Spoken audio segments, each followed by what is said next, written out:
po ng ulan, mga minamahal, kapag ulan, ito po ay bumagsak, ito po ay mayroon pong pakinabang. Bakit po? Sino makikinabang? Ang tuyong lupa at ang mga halaman.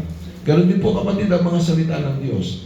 The moment na mga minamahal, ito po ay ating po na ipangaral at narinig po ito ng mga tao, ito ay nahasik po sa mga puso ng mga tao. Amen po ba? Amen. Kasi po mga minamahal, tayo po ay inuutusan ng Panginoon upang tayo po ay manghasik ng salita ng Diyos. At ang binhi mga minamahal, ito po ang mga salita ng Panginoon. At mga minamahal, kapag ito po ay narinig ng mga tao, ito po ay tutubo mga minamahal. Merong tutubo at tutubo sa kanila pong mga puso dahil narinig po nila ang salita ng Panginoon. At lalo-lalo na kapatid, kung ikaw ay pinili ng Diyos, mga minamahal, isang pakinig mo lang ng mga salita ng Diyos, talagang ikaw ay mahihikayat, mga minamahal, at ikaw ay sasamba, magpapatuloy. Bakit? Dahil kapatid, ikaw ay pinili ng Panginoon. Marami po mga minamahal, ang mga naghahayag po ng salita ng Diyos, pero ang katanungan kapatid, hallelujah, ito pa ay nasa buong katotohanan. Mga minamahal kapatid, napakalaga po ng paghahayag ng salita ng Diyos. Amen po ba? Yes. Dahil tayo po ay inuutusan ng ating mahal na Panginoon. Alam mo kapatid, bakit pinapatid po yung aircon? Malamig? Yung ano po, naiinitan naman. Magkalala po tayo. Okay lang kayo dyan? Okay lang, sige. O sige na. Kung naiinit, kung malamig ba? Anyway, mga minamahal. Ang sabi po kapatid, ang ating pong pag-aralan sa umagang ito po ay patungkol po sa soul winning. Kung paano po tayo mag-win po ng mga kaluluwa. Pakinggan po niyo ito kapatid. Naniniwala po ba kayo na kayo po yung mga sundalo ni Kristo? Yes. Kung gayon kapatid, kung kayo yung mga sundalo ni Kristo, tayo po ay sasabak sa giyera. Amen po ba? Amen. Tayo po ang magtatanggol ng Ebanghelyo ng Panginoon kung paano natin siya tinanggap. Kinakailangan ito'y malaman po ng mga tao. Amen. Amen. At bilang sundalo ni Kristo, mga minamahal, tayo ang magiging tagapagtanggol ng tunay na Ebanghelyo ng ating pinakamamahal na Panginoon. Kasi po kapatid, tayo po inutusan ng Panginoon. Ang sabi po ng Matthew chapter 28, verses 19 up to 20, kapatid, ano po ang sinasabi po dyan, mga minamahal? Go ye into the world and preach the gospel, baptizing them in the name of the Father and of the Son and the Holy Spirit. Mga minamahal, tayo po ay inutusan po ng ating Panginoon. Mga minamahal, sabi po dito, dahil dito magsiyaon na kayo at gawin ninyo mga alagad ang lahat ng mga bansa na sila'y inyong bautismuhan sa pangalan ng Ama, ng Anak at ng Espiritu Santo. Go ye into the world and preach the gospel, baptizing them in the name of the Father and of the Son and of the Holy Spirit. Mga minamahal, napakahalaga po ng Ebanghelyo. Hindi po lahat kapatid ng naghahayag ng Ebanghelyo ng Panginoon, ito ay tunay at ito ay galing sa Diyos. Amen po ba? Amen. Marami ang mga ngaral, napakasibag po nila. Every day, almost every day, sila po'y nakapayong, mga minamahal, sila po'y kumakatok, bahay-bahay, upang ihayag po nila ang salita ng Diyos. Pero mga minamahal, mag-ingat po ang bawat isa. Hindi po lahat, kapatid, ng naghahayag ng salita ng Diyos ay pawang katotohanan ang kanilang inihahayag. Kaya po kapatid, si Apostol Pablo, siya po ay merong malakas na conviction sa kanyang sarili. Ang sabi po niya kapatid sa Romans chapter 1 verse 16, For I am not ashamed in the gospel of Christ, for it is the power of God unto salvation. Hindi ko ikinakahiya, ang sabi po niya, ang Ebanghelyo ng Diyos, dahil ito ang siyang kapangyarihan ng Diyos upang magligtas ng mga kaluluwa. Amen. So, si Pablo kapatid, alam naman po natin kung sino si Pablo. Siya po ay dating Saulo, Siya po ay abogado, mga minamahal. Siya po ang siyang persecutor ng mga Kristiyano. Siya pa ay pumapatay ng mga Kristiyano. Lahat ng naniniwala sa ating Panginoong Jesucristo, babae man yan, lalaki man yan, matanda man yan, o bata man yan, sila ay ginagapos po ni Pablo at pinaparusahan. At si Pablo, kapatid, siya pa rin po ang nag-utos. Saulo ang kanyang pangalan noon, bago siya naging Pablo. Siya pa ang nag-utos at witness po siya nung kasalukuyang binabato itong si Stephen, kapatid. Dahil si Stephen, siya po ay isang disipulo ng Panginoon, isang lingkod ng Diyos na nangangaral ng salita ng ating Panginoon. Pinabayaan yon ni Saulo na nakikita po niya na binabato po siya hanggang siya po'y mamatay. Ganyan, kapatid, kasama dati si Saulo na bago naging Pablo dahil sa kanyang relihiyon. Si Saulo, kapatid, o si Pablo, siya po ay isang Pariseo. Sino ba ang mga Pariseo? Ang mga Pariseo, kapatid, sila ang nangangaral at mga implementor ng batas ni Moses. Imagine that. Sila ang nangangaral. Sila ang nagpapatupad ng mga kautusan po ni Moses sa Old Testament, kapatid. Siya po, si Saulo. Kaya po, mga minamahal, kasi po, sila, ang mga Pariseo, ang mga Hudyo, hanggang ngayon, hindi pa rin sila naniniwala na nagkatawan tao ang ating Panginoong Diyos, kapatid, para iligtas po tayo. Kaya po, mga minamahal, kaya nung na-convert isong si Saulo, habang siya po ay nasa road of Damascus, siya po ay nakasakay sa isang kabayo, bigla pong sumikat ang araw na napakatindi, at siya po ay nabulag, mga minamahal. Nabulag itong si Saulo at nahulog sa kanyang kabayo. At siya po ay inalagaan, kapatid, kinuha ng isang lingkod ng Panginoon habang siya po ay bulag. Ngayon po, mga minamahal, na naginip, kapatid, itong si Ananias, inutusan ng Panginoon upang pumunta doon sa bahay ng isang lingkod ng Panginoon dahil nandoon itong si Saulo, kapatid, upang ipanalangin, upang pagalingin po siya. Pero sabi po niya, Panginoon, balita ko ang tao ito, siya ay mapanganib. Dahil siya po ay pumupuksa ng mga Kristiyano, ng mga lingkod mo, Panginoon. Pero dahil siya inutusan ng Panginoon, pinuntahan itong si Saulo at pinalanginan, nilay hands, kapatid, karakadaka, nangalaglag ang parang kaliskis ng isda mula sa mga mata ni Saulo at siya po ay nakakita. At magmula noon, mga kapatid, nagkaroon po ng tinatawag na 360 degrees ang buhay ni Saulo, kapatid. Ito po ay nagkaroon ng grabing reformation sa kanyang buhay, ang kanyang paniniwala. Kaya po si Pablo, naging Pablo na po siya na po ngayon ay nangangaral. From persecutor, naging persecuted itong si Pablo. Dati-dati siya'y umuusig, pero mga minamahal, dumating ang araw na siya na po ngayon ang inuusig. Kaya po, kapatid, dahil sa binigyan siya ng authority ng Panginoon, na siya po, kapatid, ang siyang mangaral sa mga hentil, kapatid. Ito ang sabi po niya, for I am not ashamed in the gospel of Christ, for it is the power of God unto salvation. Kaya po, mga minamahal, nangaral itong si Pablo, kapatid. Pero siya po ay nagbabala, mga minamahal. Meron babala itong si Pablo. Anong sabi po niya, kapatid? Dito po sa Galatia, Kapitulo 1, versikulo 8 hanggang 11 o 9. Agis, kapatid. Mga minamahal, basahin po natin ang sabi po dito.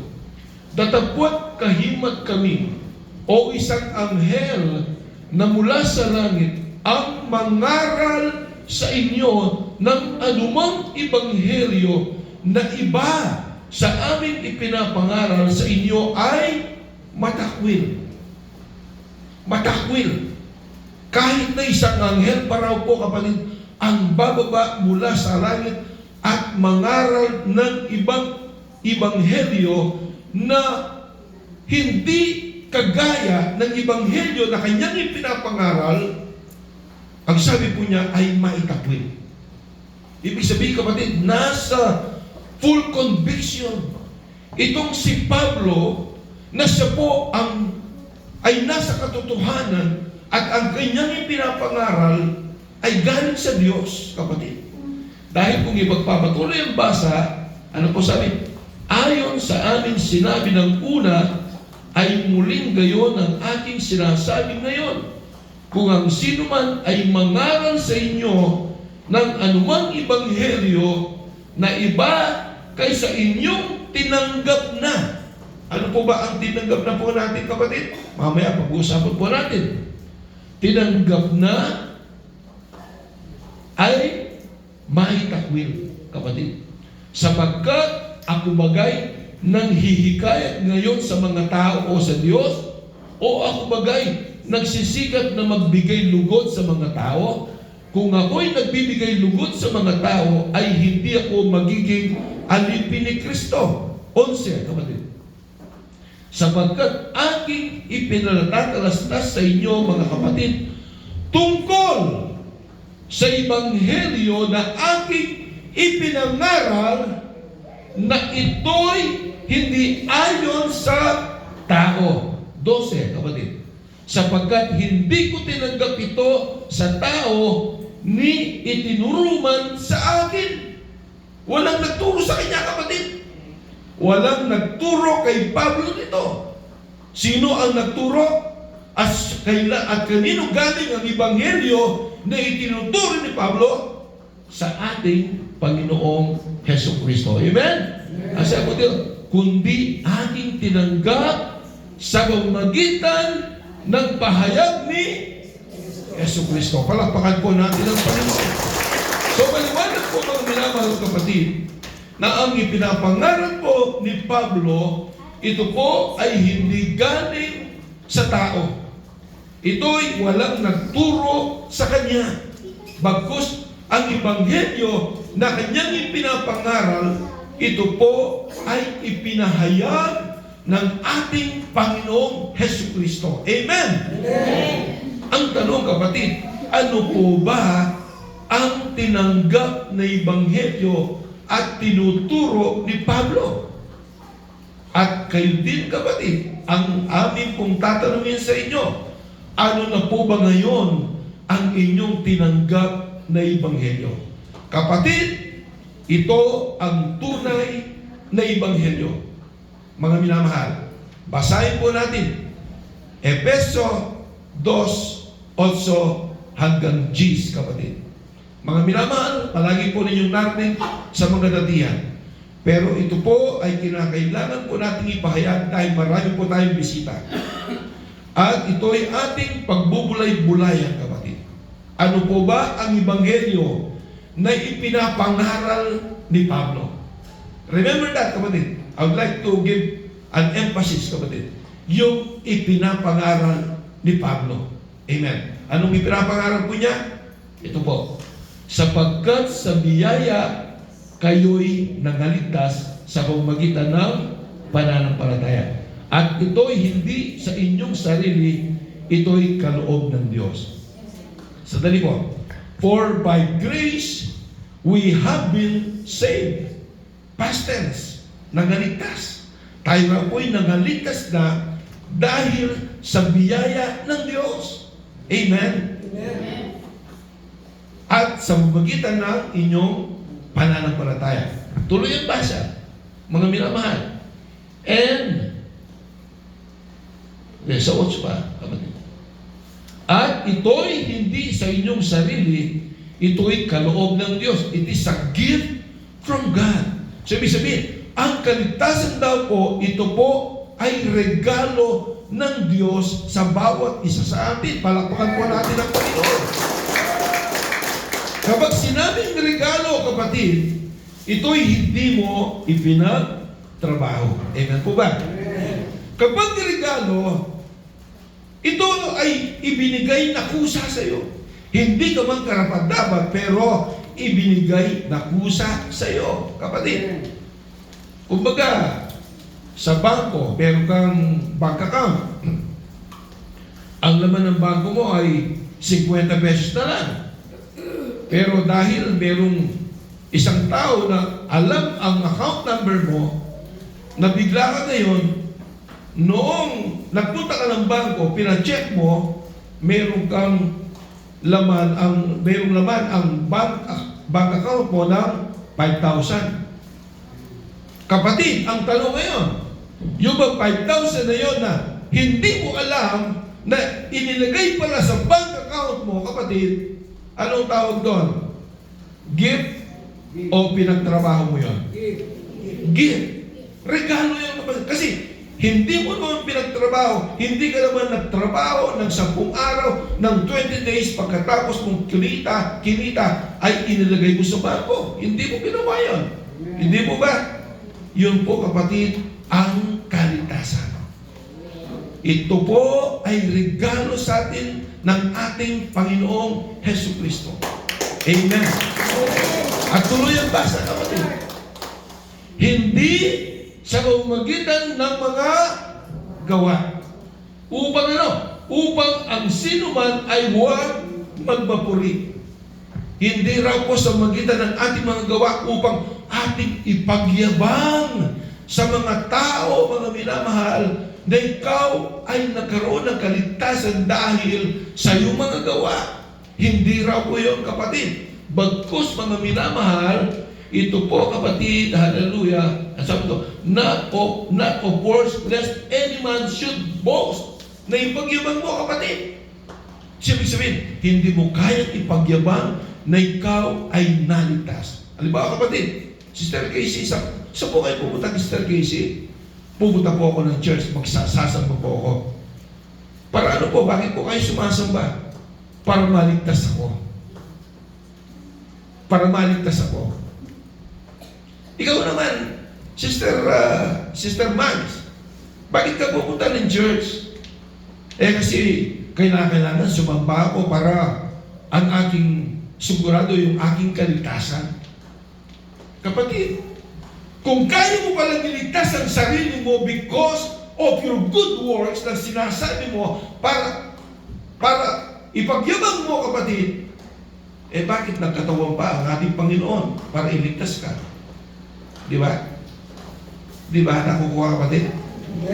Bakit kinakailangan pang magkatawang tao ang Panginoon upang iligtas tayo at upang tubusin tayo sa ating mga kasalanan? Kung kaya mo lang palang iligtas ang sarili mo. Mga minamahal, ang dami po ng mga kongregasyon, ang dami po ng mga Kristiyano, kapatid, sila'y naniniwala na sila'y maliligtas dahil sa kanilang mabubuting gawa. Mga minamahal ko, kapatid, ladies and gentlemen, hindi po yon ang tunay na Ebanghelyo. Ang tunay na Ebanghelyo na ating pinapag-aralan, kapatid, na ikaw, kapatid, ay kinahabagan lamang ng ating Panginoong Hesukristo. Bagamat tayo po'y makasalanan, tayo po'y mga basahan lamang sa harapan ng Panginoon, ang haleluya, ang ating Diyos, bagamat siya po'y Diyos, hinubad niya ang kanyang pagka-Diyos upang tayo ay tubusin sa ating mga kasalanan. Ibig sabihin, kapatid, iniligtas na po tayo ng Panginoon. Amen! Hindi ikaw ang magliligtas sa sarili mo. So, ibig sabihin, kung minamahal, bakit tayo narito?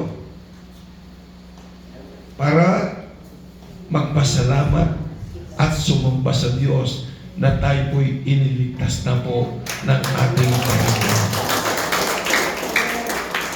Sandali, Brother Noel. Kung hindi sa ating mabubuting gawa na tayo maliligtas, ibig ba sabihin, pwede na akong magnakaw, pwede na akong mang-rape, pwede na akong magsugal, pwede na akong mang-hold up. Hindi pala sa mabubuting gawa Kapatid, hindi ganon. Anong sabi sa Gis?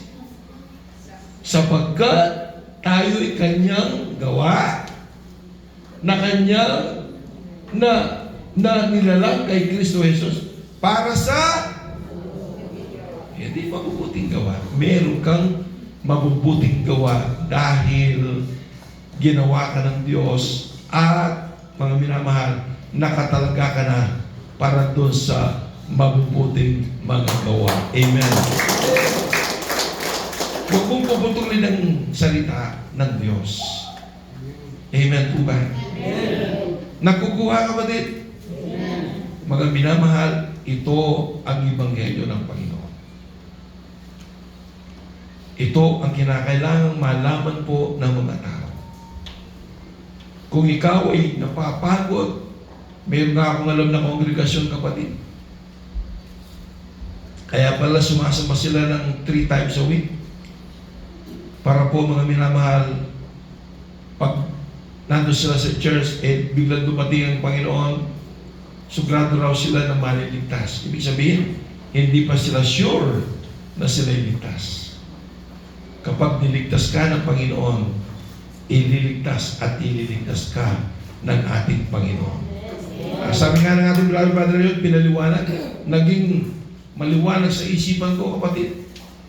Once na ang pangalan mo, kapatid, isinulat ng Diyos sa kanyang aklat ng buhay, kaya bang pwede bang burahin yun ng Panginoon? Nagkasala. Halimbawa, Sister Casey, nakasulat ang kanyang pangalan sa aklat ng buhay. Gagawin niya, nagkasala ng anak ko, i-erase ko, aalisin ko, i-erase ko. Tapos bumalik na naman si Sister Casey. Ay, bumalik si Casey. Ang susulat ko na naman. Ganun ba ang Panginoon? Kapatid, ang sabi po ng Book of Isaiah, kilala ka ng Diyos dahil anak ka ng Diyos. Bakit po? Dahil ang iyong pangalan, ito ay nakaukit sa palad ng ating Panginoon. Hallelujah! Ang sabi nga ng Biblia, hindi ba meron pong inaawit, kapatid? Malilimutan ba ng ina ang anak na galing sa kanya? Opo, nasa Biblia po yan, kapatid. Malilimutan ba ng ina ang anak na galing sa kanya? Ang sabi ng Biblia, oo, malilimutan ng ina. Pero ang Diyos, hindi kanya malilimutan. Bakit? Dahil ang iyong pangalan, ito ay naka-engrave, ito ay nakatatak na sa palad ng ating Panginoon dahil ikaw ay pinili ng Diyos. At ito, kapatid, ang Ebanghelyo. Hindi yung mga minamahal, hallelujah, nagtuturo na ipagtrabaho mo ang kaligtasan mo. Kapatid, ibig sabihin, sabi nga ng Biblia, hindi sa iyong gawa na ikaw ay maliligtas. Ang sabi, kapatid, ang sabi ng Biblia, work out your own salvation. Hindi sinabing work for your own salvation. Nakukuha ka ba din? Sinabi po ni Pablo yun, work out your own salvation with fear and trembling. Ibig sabihin ng kapatid, ang kaligtasan ay nasa atin na i-workout mo na lang. Amen po ba? Amen. Kagaya po, kapatid, ng asawa mo, mag-asawa kayo, meron kayong ups and down, meron kayong mga minamahal, LQ, palagi nagkakaroon kayo ng LQ, pero tinatry mo pa rin na i-workout mo ang inyong relationship upang manatili ang inyong pagsasama. Amen po ba? Nakukuha? Yun ang sinasabi ni Pablo. Workout. O pare, saan ka pupunta? Magwo-workout ako. Sa gym, magwo-workout ako. Meron ng muscle, pero nagpapalaki pa ng muscle. Amen po ba? Amen po ba? Ibig sabihin, kapatid, Kristiyano ka na, anak ka na ng Diyos, niligtas ka na ng Panginoon, at mayroon ka na ngayong relasyon sa ating Panginoong Hesukristo. Ang sinabi ni Pablo, mga minamahal, even in my absence, ang sabi ko niya, kahit wala ako. Baka si meron pong mga Kristiyano, ay total, wala naman si Pastor, wala naman si Brother Elion, pwede na akong uminom. Diba? Total, hindi naman nila nakikita eh. Oy, pwede na akong mag-UC. Kasi hindi naman nakikita eh. Mga minamahal kapatid, yun po ang sabi ni Pablo. Even in my absence, ang sabi niya, kahit wala ko sa inyong paningin, ang sabi po ni Pablo, work out your own salvation with fear and trembling. Kahit hindi ka pa nakikita ng mga manggagawa, hindi ka nakikita ng iyong pastor, kapatid, pero I am pretty sure na mayroong nakakakita sa bawat isa sa atin, walang iba kundi ang ating Panginoong Hesukristo. Ano man ang ginagawa mo, ito ay ahayag sa ating Panginoon. At ito ang Ebanghelyo, kapatid. Ito po ang sinasabi po ng Biblia. So maliwanag na po kung ano ang Ebanghelyo. Ang Ebanghelyo, kapatid, ay maliwanag. Hindi sa ating mabubuting gawa. Ngayon, mga minamahal, inuutusan na po tayo ngayon ng Panginoon. Yung tinanggap ni Pablo at yung pinapangaral ni Pablo, siya rin ang ating ipinapangaral ngayon. Amen po ba? Amen. Kapatid, nag-utos ang Panginoon. Ang sabi po niya, come unto me, and I will make you a fishers of men. Gagawin ko kayong mangingisda ng mga kaluluwa. Palakpakan po natin ang mga kaluluwa. Matthew chapter 4 verse 19, kapatid. Ang sabi ng Panginoon, come. Sino yung tinatawag ng Panginoon? Yung mga alagad ng Diyos. Amen po ba? Amen. Naniniwala po ba kayo ngayon na kayo yung mga alagad ni Kristo? Amen. Lahat po ng mga alagad ni Kristo magsabing Amen. Amen. Kasi kung hindi kayo alagad ni Kristo, alagad kayo ni Taning. Amen. Ano pong sabi na po ng ating Panginoon, mga minamahal? At sinabi niya sa kanila, magsisunod kayo sa hulihan ko at gagawin ko kayong mamamalakaya ng mga tao. Kapatid, this is our topic. Soul winning. Tayo po'y magiging soul winners. Ang bawat isa. Ang kinuusap ba ng ating Panginoon, yung lamang daw po, yung lamang bang mga lalaki, meron ding mga babae, kapatid. Hallelujah. At tayong lahat ay inuutusan ng Panginoon na tayo po mga minamahal ay gagawing mamamalakaya ng mga kaluluwa. Hallelujah. Upang maraming kaluluwa ang makarapakinig ng salita ng Diyos, ng tunay na Ebanghelyo ng Panginoon. Dahil kapatid, sa pakikinig po nila ng salita ng Diyos, doon po sila muling bubuhayin ng ating Panginoon. Kapatid, Brother Noel, bakit sinabi mong bubuhayin? Patay ba kami? Opo, kapatid. Nung hindi ka pa naglilingkod sa Diyos, hindi mo ba alam na patay ka? Patay ka. Patay tayong lahat. Nagtatrabaho ka man sa Tipco, nagtatrabaho ka man sa McDo o sa Jollibee, kapatid, pero sa paningin ng Diyos, ikaw ay patay. Hindi mo alam yun.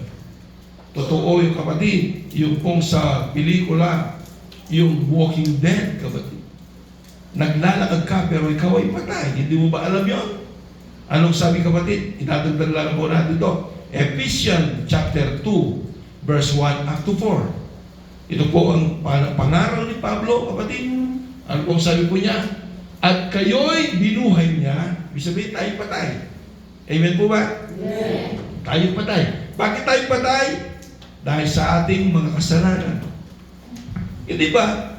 Nung ang ating Panginoon, nandun inilagay si Eva sa si Adan, ang sabi po ng ating Panginoon, kainin ninyo lahat ang mga prutas o mga punong kahoy na nandito sa loob ng Garden of Eden, pero lamang dito sa punong ito.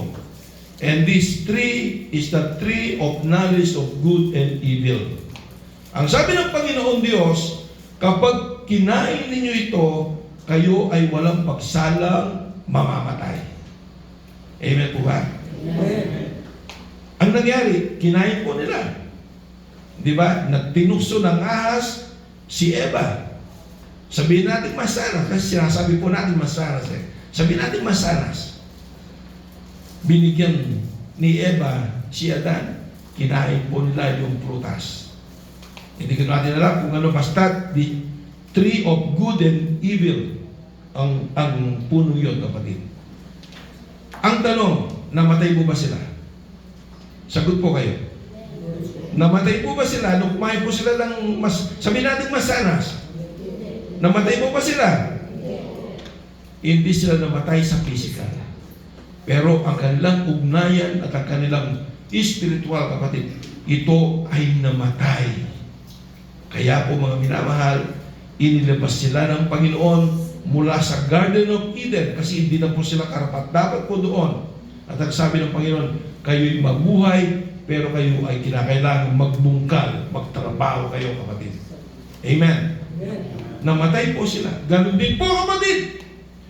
Nung hindi pa po natin nakikilala ang Panginoong Jesucristo, tayong lahat ay patay sa harapan ng Panginoon. Bagamat tayo kumikilos dito sa daigdig na ito, pero sa paningin ng Diyos, ikaw ay patay.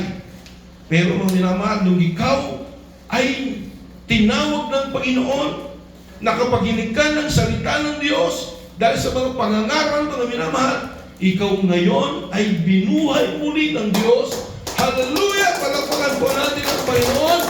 Ang sabi po dito, at kayo'y binuhay niya nang kayo'y mga patay dahil sa inyong pagsalangsang at mga kasalanan. Ibig sabihin, nung gumagawa tayo ng kasalanan at pagsalangsang sa Diyos, tayong lahat ay patay sa harapan ng Panginoon. Pero ngayon, tayo po ngayon ay buhay na binuhay po tayo muli ng ating Panginoong Jesucristo.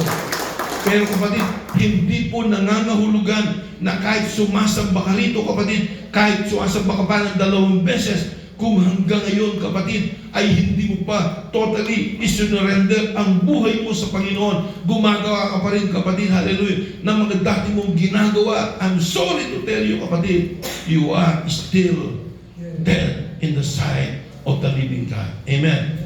Ano bang sabi po dito sa 2? Na inyong nilakar nung una ayon sa lakad ng sanglibutan ito. Hindi ba? Kung ano ang lakad ng sanglibutan ito, ito ang ating ginagawa ayon sa pangulo ng kapangyarihan ng hangin. Ito po sa Satanas, ng Espiritu na ngayon ay gumagawa ng mga anak ng pagsuway. Sa gitna ng mga yaon, tayo rin naman ng ibang panahon ay nangabubuhay sa mga kahalayan ng ating laman, na ating ginagawa ang mga pita ng laman at ng pag-iisip. Pero ano po? At tayo'y nooy katutubong mga anak ng kagalitan gaya ng naman ng mga iba. 4. Ngunit ang Diyos palibhasa'y mayaman sa awa. Anong ginawa ng Panginoon? Dahil sa kanyang malaking pag-ibig na kanyang iniibig sa atin, bagamat tayo'y mga patay dahil sa ating mga kasalanan, tayo ngayon ay binuhay na kalakip ni Kristo. Hallelujah! Bagong nilalang! Nakukuha ka pa din? Tayo po ngayon ay binuhay na ng Diyos. Mga minamahal, paano mabubuhay ang hanggang ngayon ay patay pa? Gagamitin ka, kapatid. Sa ating pong paghahayag ng mga salita ng Diyos, makikita mo ang mga tupa ng Diyos. Sila'y lalapit at makikinig ng salita ng Diyos. At sa kanilang pakikinig, kapatid, sila ay bubuhayin ng ating Panginoon. Kaya hindi ikaw ang nag-born again sa sarili mo, kapatid. Hindi ikaw. Sasabihin mo, saan ka? Ano bang relihiyon mo? Ako'y born again. No. Binorn again kong sarili ko. No. Kapatid, ang Diyos ang siyang nag-born again sa iyo. Amen. Siya ang bumuhay sa bawat sa atin. And this is the gospel, kapatid, ng ating Panginoon. Ang sabi po, kapatid, ni Solomon sa Proverbs chapter 11 verse 30, yun daw mga soul winners o mga naghahayag ng salita ng Diyos o nagwiwin na mamalakaya ng mga kaluluwa, sila raw po ay mga matatalino. They are wise men, kapatid. Ang sabi ko dito, ang bunga ng matuwid ay punong kahoy na buhay at siyang pantas ay umihikayat ng mga kaluluwa. Sa English, brother yun. Tingnan po niyo, kapatid. The fruit of the righteous is a tree of life, and whoever captures souls is wise. So ano pa? Gusto mo bang maging mangmang sa harapan ng Diyos, kapatid? Kung gusto mong maging wise, kapatid, maghikayat ka, mag-soul ka, mag-win ka ng mga souls, kapatid.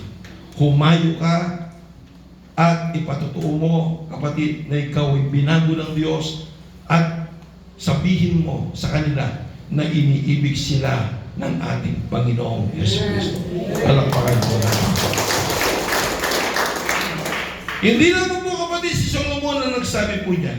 Ano po ang sabi po ni Pablo? Pinatotohanan ni Pablo ang sinabi po ni Solomon. Ephesians chapter 4 verse 11, kapatid. Ang sabi po dito sa English din, kapatid. And He gave the apostles the ano ba yan? Tama ba ito? 4:11.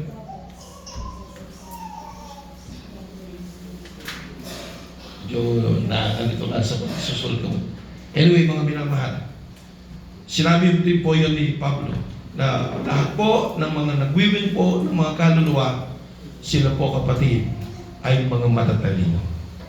Bakit? Bakit ka matalino? Kasi mga minamahal, kagaya ng mga kapatid mo, wala pa sila sa gawain. Kahit na sumasamba ka rito, kung hindi ka nagsasalita, paano sila pupunta po rito? Salamat sa Diyos.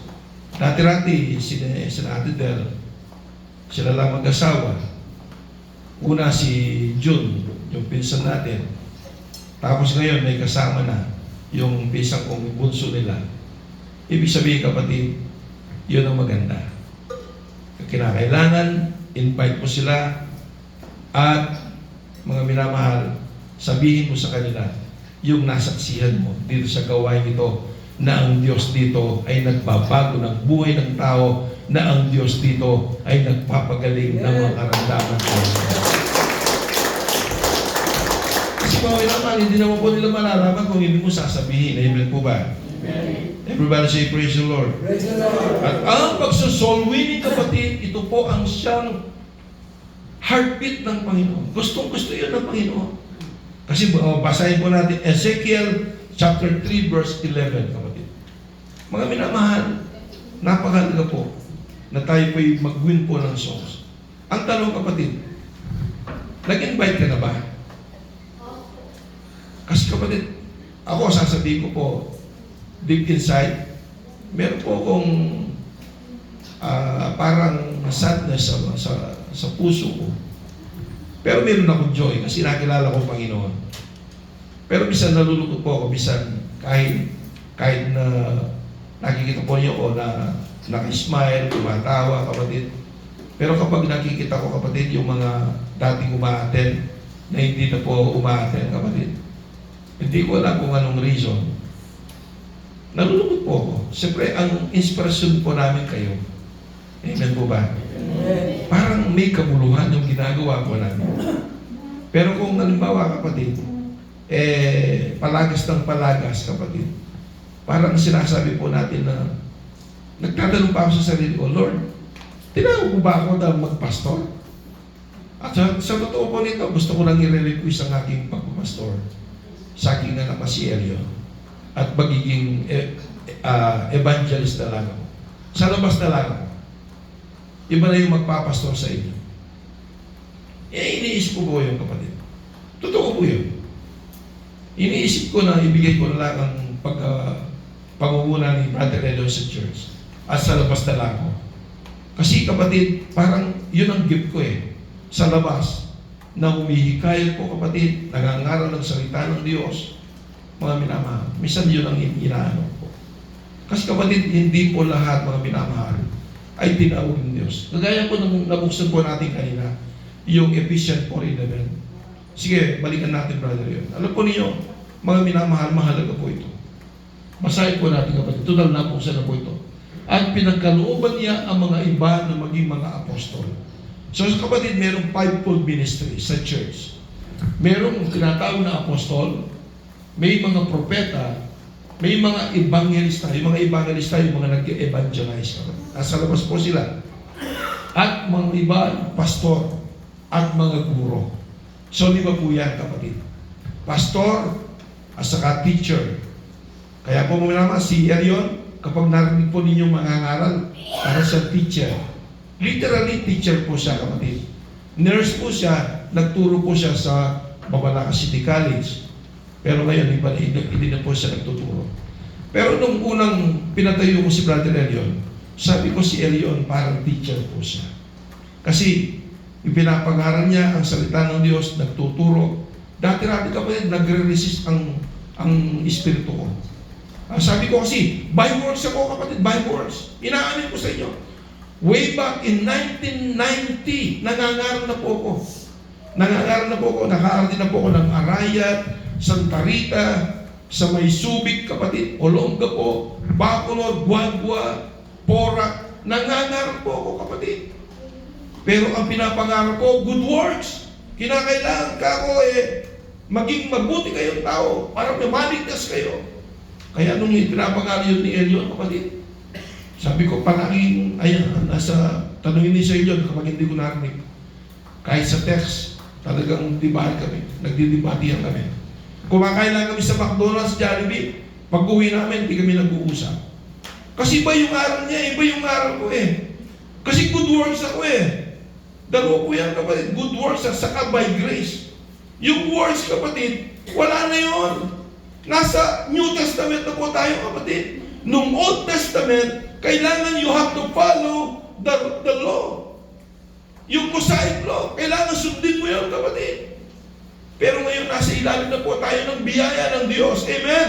Amen. Nasa love and grace na po tayo ng ating Panginoon. Wala na po tayo doon sa ilalim ng kautusan. Kasi sa ilalim ng kautusan, walang nakatupad po nito, kapatid. Kaya po, dahil walang nakatupad, ibig sabihin, kapag walang nakatupad ng mga utos ng Diyos, we were all candidates to hell. Amen po ba? Amen. Kandidato po tayo nasa impyerno. Pero meron pong tumupad dito, kapatid. Sino? Walang iba kundi ang ating Panginoong Jesucristo na kanyang tinubos ang ating mga kasalanan, kapatid. Kaya po mga minamahal, doon ka lang naliwanagan, kapatid, ang tunay na ebanghelyo ng Panginoon, ang true gospel, kapatid. Kaya po ako ngayon ay payapa. Payapang-payapa ako dati. Ako'y balisang-balisa. Hindi ko lang, kapatid, hallelujah, mag-overnight prayer ako. Meron akong midweek service. Meron akong Sunday service. Meron pa akong mga minamahal, hallelujah, Monday, Tuesday, Thursday, Friday, mga minamahal. Ako'y nangangaral sa labas, kapatid. Para Para ma-please ko ang Panginoon upang ako'y iligtas ng Diyos. Yun ang aking pananaw, kapatid. Pero ako'y mali. Kung sa good works mo maliligtas ka, kapatid, parang sinasampal mo ang Panginoon magkabila. Walang kwenta ang ginawa mo, parang sinasabi mo ngayon. Walang kwenta ang iyong pagliligtas kung ililigtas mo pala ang sarili mo. Kung kaya mo palang iligtas ang sarili mo. Kapatid, hindi po natin kayang iligtas ang ating mga kaluluwa tanging ang ating Panginoong Jesucristo lang po, kapatid, ang nagligtas ng ating kaluluwa. Ang gawin mo yun, kapatid, hallelujah, mai-impute ngayon, mga minamahal, kapag tinanggap mo ang Panginoon, kinilala mo siya, sinampalatayan mo siya, ang katwiran ng Diyos ay ibibihis sa atin. Amen. Kapag tayo po'y nasa harap na po ng hukuman ng Panginoon, hindi na po, kapatid, makikita yung pong kasalanan po natin. Ano ang makikita ng Panginoon? Dapat sana, kapatid, tayo po'y ahatulan sa huling araw. Carmen, Mags, Casey, guilty. Pagkatapos, tapon, kapatid, sa dagatang apoy. Arnold, lahat ng narito, guilty. Itatapon.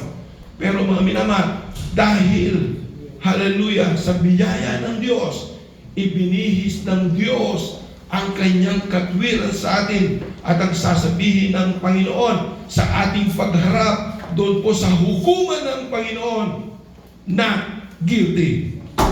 Dismiss. Ikaw natin at ipagkakala. Palakpakan po natin ang Panginoon. Everybody say praise the Lord! Hallelujah! At mga minamahal, sayang wala po tayong oras, pero gusto ko pong bahagi ng lahat po ito. Kung gaano ba kahalaga ang soul winning. Kapatid, sa paghayo ng Panginoon, meron po siyang nasumpungang isang tao na wala ng pag-asa, pero binigyan siya ng pag-asa ng Panginoon. Mark chapter 5 verses 1, kapatid. Basahin po natin, mga minamahal. Ulit talata na po ito, huwag po kayong mainit. Sayang lang kung hindi ko tatapusin, kapatid, ang mensahe. At nagsidating sila sa kabilang ibayo ng dagat sa lupain ng Gadareno. At paglusad niya sa daong, ang sinasabing dito, kapatid, ang Panginoong Yesus. At paglusad niya sa daong, pagdakay, sinalubong siya na galing sa mga libingan ng isang lalaki na may isang karumaldumal na espiritu. Kapatid, pagbaba ng Panginoon sa kanyang bangka, siya po'y sinalubong po ng isang lalaki na siya po'y galing sa sementeryo. Ang taong ito, kapatid, siya po'y nakatira na sa sementeryo. Sumisigaw po siya araw at gabi.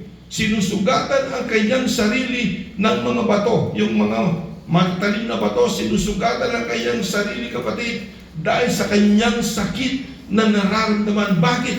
Dahil siya po ay demon possessed. Sumisigaw po siya ayon sa Biblia, mga minamahal. At tinatalian po siya ng mga damal at mga tanikala. Ano po niyo yung tanikala, kapatid? Yung tanikala, ito ba'y bakal, mga minamahal. Tinatalian po siya sa kanyang kamay, maging sa kanyang dalawang paa. Pero ito po ay kanyang napapatid. Kaya itong nalalagot, kapatid, dahil sa kanyang lakas. Malakas po ito. Wala ng pag-asa ang tao ito muna.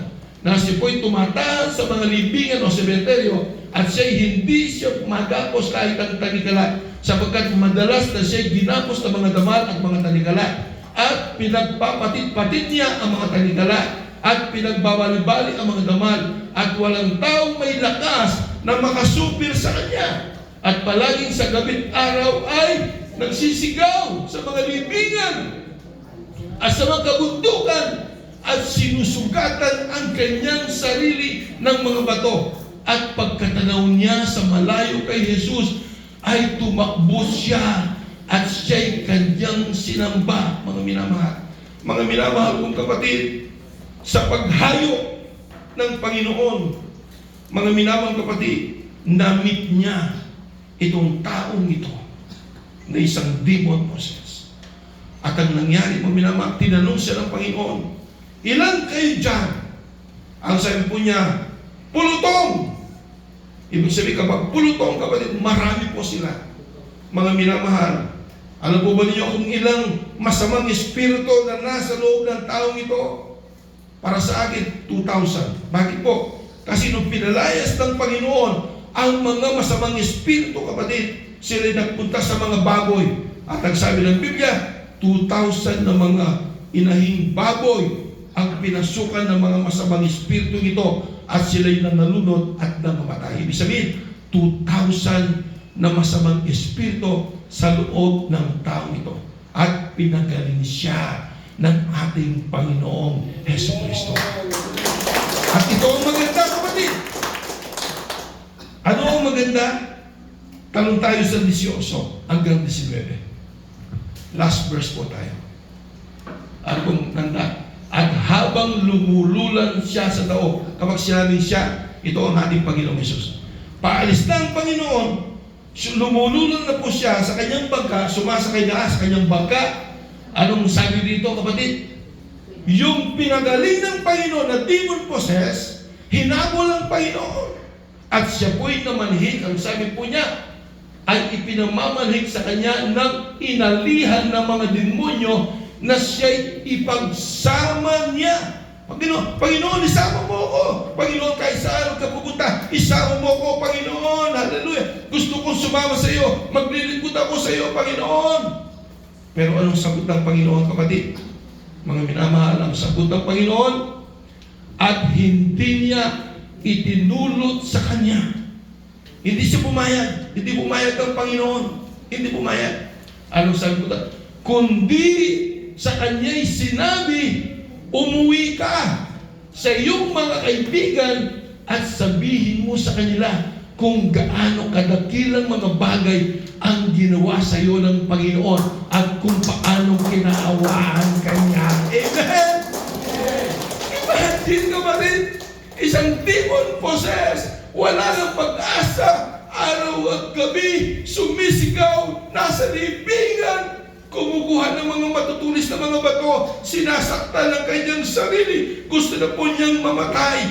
Pero kapatid, sa kanyang hopeless situation, mga minamahal, hallelujah, dumating sa buhay niya ang ating Panginoong Hesukristo, at siya po ay pinagaling ng ating Panginoon. At hindi lang po yun, kapatid. Nung siya'y pinagaling ng Panginoon, inutusan po siya, kapatid, na siya po ay magpakita sa kanyang mga kaibigan, sa kanyang mga loved ones, at sa mga tao, at inutusan siya ng Diyos na ipatotoo ang mga bagay na kanyang naranasan, hallelujah, na siya'y kinaawaan at kinahabagan ng ating Panginoong Hesukristo. Yan, kapatid, ang soul winning. Kapatid, pinagaling ka ng Diyos, binago ka ng Panginoon, hopeless ka na pero binigyan ka ng hope ng Panginoon. Kapatid, ang gusto ng Diyos, huwag mong panatiliin sa buhay mo yon, kapatid, na ikaw lamang ang nakakaalam. Gusto ng Panginoon, kagaya po nito, isang demon possessed, inutusan siya ng Panginoon, sabihin mo sa kanila, ipatutuo mo sa kanila na ikaw ay kinahabagan at pinagaling ng ating Panginoong Hesukristo. Amen! Nagkakuha, kapatid? At sino ang pwedeng makapagsabi, kapatid, na ang taong ito, dating demon possessed, mga minamahal, dating wala ng pag-asa, dating mga minamahal, sumisigaw araw at gabi, pero siya po, kapatid, ngayon ay naging preacher. Siya po ay isang manangaral ng ating Panginoong Hesukristo, kapatid. Kanyang ipinapatutuo ang kanyang buhay na dati siyang na-demon possessed, kapatid, hallelujah. Pero na kanyang makilala ang ating Panginoong Hesukristo nang siya po'y dinalaw ng Panginoon doon po sa gathering, mga minamahal. Siya po ngayon ay pinagaling at ginagamit pa ngayon ng Panginoon. Ibig sabihin, kung ang nangyari sa Biblia nito ay nangyari during the time of our Lord Jesus Christ, ngayon din, kapatid, gagamitin ka rin ng Panginoon. Bakit? Dahil ang Diyos na nagpagaling, kapatid, doon po sa demon possessed na ito, siya rin po ang Diyos na ating pinaglilingkuran ngayon, ang ating Panginoong Hesukristo. Amen? Amen? So magtulungan po tayo dito, kapatid. Hindi lang po ako magiging soul winner dito. Maging kayo, kapatid, ay gagamitin ng Panginoon upang maging soul winners po tayong lahat. Amen? Sabi ko nga, kahit isang buwan, isang kaluluwa lang. Kapatid mo, kaibigan mo, yung KKK, kaibigan mo, kapatid mo, kapitbahay mo, kaaway mo, kalaguyo mo, kung may kalaguyo ka, kapatid. Invite mo sila, mga minamahal. Gagamitin ka ng Panginoon at kailangan ipamalita mo, kapatid, na doon sa baluarte, kapatid, doon sa dulo, mga minamahal ng baluarte, ay mayroong Diyos doon na nagpapagaling ng karamdaman dahil narinig ko, Sister Lani, narinig ko, Sister Casey, ipinapatotoo nila na ang Diyos na kanilang nakilala, ito ay buhay at nagbabago ng buhay ng tao!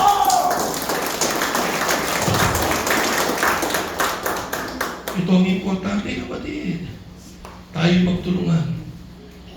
Huwag yung, sino ba ang Martes dito? Sino po ang Martes? Lahat po ng Martes, pagsabing amen.